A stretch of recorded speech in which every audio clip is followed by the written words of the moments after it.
¿Cómo andas, Gaby? Adelante. Bienvenido.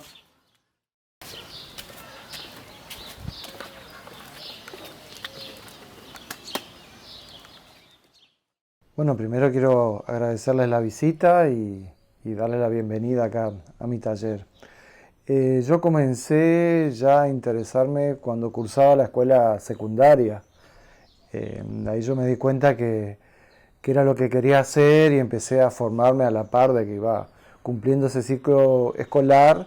Empecé también a una capacitación o un curso como para tomar instrucciones. Y terminando ya la escuela secundaria, sí tenía claro que era lo que quería hacer, digamos. O sea que fue desde chico ya te gustaba eso. Sí, desde chico, porque me pasaba por ahí que mis viejos a la siesta, para que no ande de vagancia por ahí, preferían que quede, entonces me entretenía mucho, dibujaba mucho de chico. Y eso yo creo que ahí fueron los indicios de que ya había algo ahí latente y que me inclinaba hacia ese lugar. Agarraba papeles, me tiraba en el piso, dibujaba y bueno, así que de chiquito ya estaba, digamos, esa intención de dedicarme al arte. ¿Y la docencia, cómo entraste en la docencia? ¿Sí? Y la docencia también fue otro punto que se agregó, digamos, porque cuando tuve que elegir el lugar de destino, era Santa Fe, porque tenía familiares, porque también era una ciudad que a mí me gustaba y me sigue gustando, digamos, y de chico viajaba mucho, así que cuando tuve que elegir el rumbo fue Santa Fe.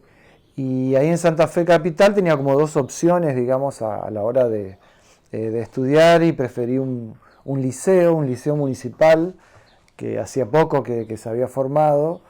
Y bueno, y dentro de las preferencias estaba la parte docente, que era algo que yo no lo tenía por ahí bien claro, o no lo hubiera pensado en un principio, pero luego, bueno, era parte de la formación y sabía que también eso era un complemento, que hasta hoy, digamos, lo sigo llevando. Yo me dedico a la producción de obra desde que me considero, digamos, artista plástico, y también en la parte docente, que es en la formación, en transmitir esto que me va pasando a mí con el arte a otras personas. Y yo creo que está bueno porque me va nutriendo de alguna manera. Yo creo que sería diferente si no diera clases, cómo llevaría mi obra, cómo voy analizando eso que quiero enseñar, que me hace repensar y a veces hasta me hace redescubrir algunas cosas.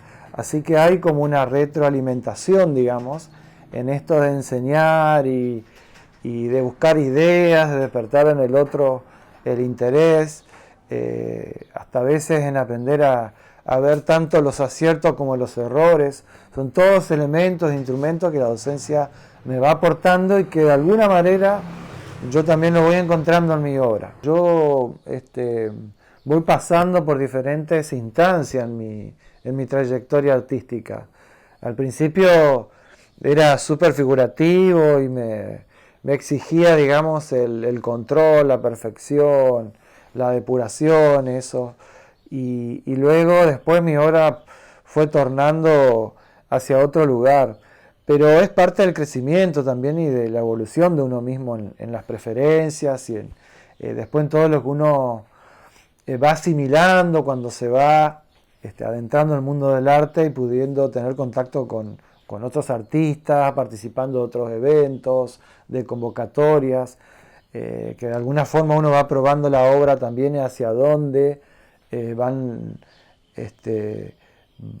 va la propuesta de uno y dónde quiere que la obra esté posicionada. En un principio, si vamos a mis primeras obras, nos vamos a encontrar con las típicas naturalezas muertas, que es lo más académico que hay y lo que toda persona comienza a realizar para entender cómo resolver el volumen, la forma, cómo comparar. Y ahí vuelvo de nuevo a la pregunta anterior, eso con mis alumnos lo revisamos y lo vemos, porque les digo, bueno, esto que hoy lo comparamos entre una botella y una fruta, más adelante lo pueden aplicar en algo abstracto o en despegar una figura del fondo aplicando el volumen, la luz y la sombra. De eso hablábamos anteriormente. Y luego, bueno, me fueron interesando, cuando yo me inicié, el cubismo, Picasso fue un artista por ahí que fue un faro que me indicó cómo entender. Entonces empecé a leerlo, a seguir un poco cómo él hace esa ruptura, porque también fue un artista que fue figurativo al principio y luego hace un quiebre y trae una propuesta y bueno, de hecho es considerado uno de los artistas de vanguardia del siglo XX. Bueno, fui hacia atrás, hacia donde él tuvo el punto de partida y él, entonces mis primeras obras cuando era estudiante participé, tuvieron ahí digamos una impronta cubista, con algo de multivisión, con descomposición de la forma, y eso me sacó de lo figurativo, de lo objetivo, desde todo, como cualquier persona que se inicia. Y en él había algo muy puntual que él estuvo observando, que era el arte africano. Él se enamora del arte africano, de la mística del arte africano, de esas formas, de esas tallas, de esas esfinges que había y demás.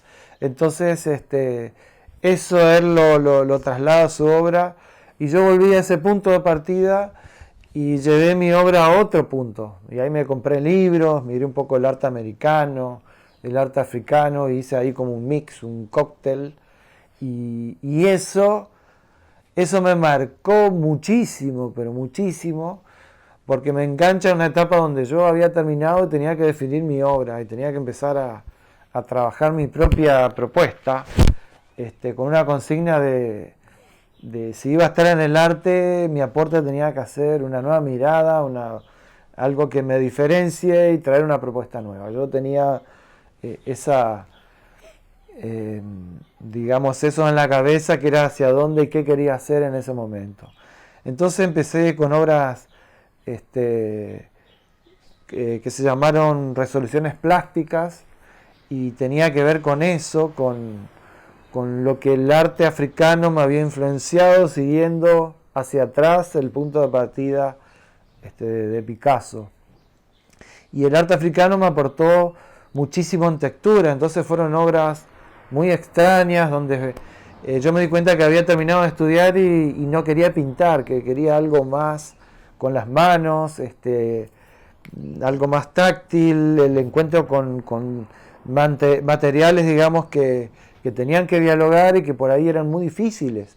Me refiero a plástico, con cabello humano, con piedra, con cuerina, y tiraba todos esos materiales en la mesa y los empezaba a ensamblar, a amalgamar, a hacer un mix con ellos, y en ese desafío me puse.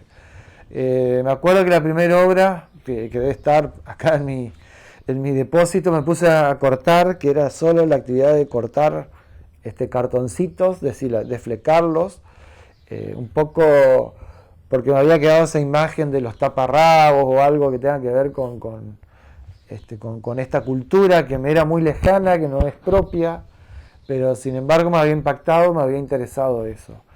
Yo tenía claro que no era arte africano lo que iba a hacer, sino que era algo contemporáneo, pero que estaba relacionado. Así que me puse a cortar esos cartoncitos y a pegarlo, y luego lo agarré una tintura, porque como dije hoy, me desligué de los materiales convencionales que venía usando y que me aburrieron un poco. Entonces agarré tinturas, agarré pomada para calzado, como que reciclaba eso y empecé a teñir y me encontré con esa gran obra, que digo gran porque fue el punto de partida para todo el desarrollo de esa serie que trabajé por mucho tiempo. Y luego vinieron los ensambles, ahí donde incorporé las piedras, incorporé alfileres, y de hecho esas obras fueron mis primeras apariciones en concursos, en salones, y empecé a presentarme y a dar mis primeros pasos, mis primeros golpes, y empezar a mostrar eso que estaba haciendo. De hecho, después, al correr el tiempo, hay dos obras que terminan justamente acá en Paso de los Libres, fueron premios premio de adquisición de aquellas ferias del libro de los años 90, donde yo ni me hubiera imaginado que iba a estar acá, en Paso de los Libres, que el tiempo y el destino me iba a traer para estos lugares. ¿Qué quiero decir con esto? Que llegó la obra primero antes que el artista y fue parte del patrimonio acá de la ciudad, es parte, está de hecho en la Biblioteca Popular Sarmiento, unas obras que están como en una caja, era un pedazo de madera que yo encontré en Santa Fe, en la ciudad. La ciudad te regala mucho de eso, la ciudad, digamos, de ese tamaño, la gente se desprende de cosas que le molesta. Acá quizás en una ciudad chica tenemos más lugar y esos materiales son más difíciles de conseguir. Pero allá me apropiaba de eso que iban contando en la calle, era una madera que tenía como una cuerina toda rota y fue la primera primer hallazgo que lo encontré, me encantó, y la segunda que acompaña y la fabriqué, digamos, a propósito de la otra, haciéndole todo ese paso del tiempo que sufrió ese material. Cuando uno lo encuentra, se encuentra con toda esa historia y el material habla mucho. Y bueno, entonces yo buscaba eso, que el cuero, la madera, tenga esos cortes, el desgaste, el raspado, toda una intervención, un ejercicio sobre el material. Así que dialogué mucho con eso. ¿Esa obra es la que está en la biblioteca? Claro, esa es la obra que es premio en la biblioteca. No me acuerdo ahora el año, creo que es 97, 98 debe ser, más o menos de ese tiempo. ¿Tenés algún artista que resaltes de Libres? Yo creo que en esto de la reflexión y del pensar, de pararse de un lugar, me interesa el trabajo de Sergio White, porque él tiene esa capacidad reflexiva sobre el trabajo. Y me parece que, por lo último que veo, además, está preocupado en eso, no está detrás de obras de gran tamaño, está con un diálogo y una reflexión sobre el trabajo, y además me parece que a veces está medio autorreferencial en eso, de lo que le pasa a él, y está reflejado. Y eso a mí me parece que está muy bueno, que no es fácil, que no es fácil encontrar un artista que se comprometa así con la obra y verlo en la obra. Hay muchísima gente que pinta, que crea, que hace pinturas, que busca, pero la obra tiene que tener esa esencia también. Hay que ver al autor detrás de la obra y del trabajo, y yo valoro eso en la obra de Sergio. Nosotros tenemos amistad, contacto en las redes, así que estoy viendo cómo él va publicando sus ejercicios y demás, y cómo le va dando un tiempo de maduración. A eso me refería en lo que él no está preocupado, creo yo, lo que yo interpreto y lo que veo en el trabajo de él. Así que en él veo eso por ahí como para responder acá en Libres, cómo me interesa, y esa obra creo que puede tener un buen desarrollo después en el tiempo. Así que lo aliento a Sergio que siga trabajando de esa manera. ¿Y el arte en general libreño, cómo ves? Libres tiene, más allá del lugar, de la ubicación geográfica, hay un capital creativo en Paso de los Libres.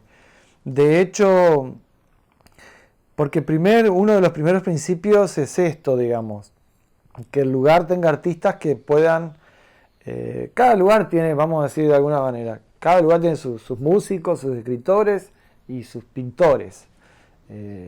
Cada sitio, cada ciudad, cada pueblo, cada localidad tiene personas que piensan, que crean y que se postulan, digamos, para el arte.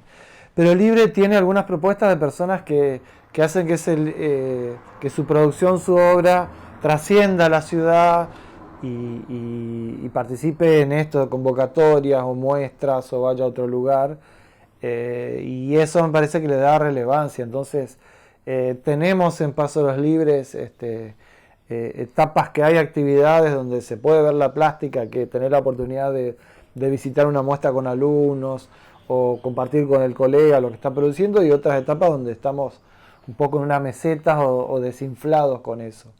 De hecho, nos cuesta, Paso de los Libres me parece que sería bueno que tenga un espacio de exposición, digamos, donde la gente se acostumbre que ahí hay muestras, que ahí se puede hacer un lugar adecuado, que no es mucho lo que se pide, digamos, es un espacio que no tenga tantas ventanas, puertas, que tenga buena iluminación. Eso es uno de los principios. Y eso me parece que nos falta en la ciudad para que esto se haga, digamos, algo de que el público se acostumbre. Vamos pernotando los artistas, vamos cambiando de lugar, a veces el salón municipal, o conseguimos algunas salas. Bueno, ahora Escaparate está dando este aporte, digamos, también en darle lugar a esto que está bueno, y pensando esto del espacio, y además que conviva con otras expresiones. Así que ahí Escaparate está dando este aporte que necesitamos también. Para finalizar, ¿tenés algún mensaje para alguien que quiera entrar en el mundo del arte? Yo creo que el mejor mensaje es que no se quede con la idea de esto de la inspiración y que esto es 100% trabajo, digamos. Que hay que laburar mucho, que hay que tomarlo en serio. Cuando yo decidí estudiar, a mí muchas personas me decían, no, pero eso es un hobby, tenés que ser escribano, tenés que ser médico, abogado, tener una profesión, y luego eso lo haces de segunda cuando tenés tiempo. Y bueno, yo era adolescente y me parecía que no era así, que yo le iba a dedicar mucho tiempo y era lo que quería hacer, y de hecho hasta ahora creo que fue la decisión más acertada para mí. Me siento cómodo en eso, pero también es cierto y transmito de que es mucho tiempo, que una vez se sacrifica horas, compartir con familia, horas de sueño, pero lo hace con gusto, porque lo tomé en serio esto. Entonces, cuando van los estudiantes a clase, les digo, miren, no es solo el tiempo acá en el aula, después suma muchísimo más lo que uno haga aparte en la casa, con aciertos, con errores, pero eso es uno de los mensajes para aquellos que quieren comenzar. Y también recomiendo mirar mucho arte, así como el que escucha música colecciona discos y conoce otros artistas y valora composiciones y el disco de tal fecha porque reúne tal edición. Y bueno, acá es lo mismo, digamos. Uno tiene que nutrirse de otros movimientos, de otras expresiones, de otras ideas, para que eso sea positivo y capitalice en su trabajo. Bueno, muchas gracias por este rato de charlas que tuvimos acá y que compartimos.